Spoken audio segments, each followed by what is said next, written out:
they got it waxed. I mean, sometimes we came here with the Brumbies and beat the Bulls. We didn't tell you that altitude helped us or didn't help us. Whether you like it or not, scientifically proven.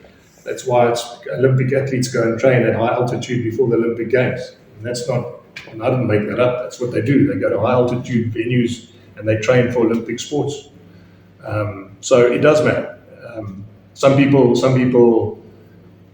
as I said, tactically can work out and they get it right.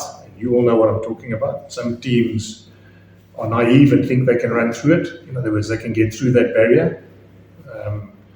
But there's no doubt in my mind. I mean, I studied sports science and I was a physio teacher. I mean, as I said to you, sporting teams go to altitude before Olympic Games to prepare properly.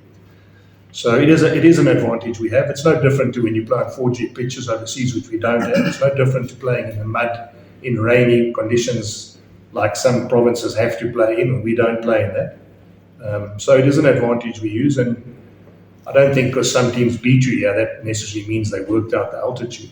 I mean, there's always been this school of thought, you either come one day before the game or you come 8 days before a game. Sometimes it's not in your hands. Sometimes you come here for 1 week, you only land on a Tuesday, and you can't get here 8 days before. And then it does have an effect. I spoke to a mate of mine at Benetton, and they're only coming here next Friday. Now, they're staying in Durban next week. So they play the Sharks, and they're staying the whole week in Durban. And I suppose their logic is they've only got 1 day to worry about altitude. They get here Friday, play Saturday. And so I suppose when I'm answering your question, if it wasn't a factor, they wouldn't have stayed there till Friday.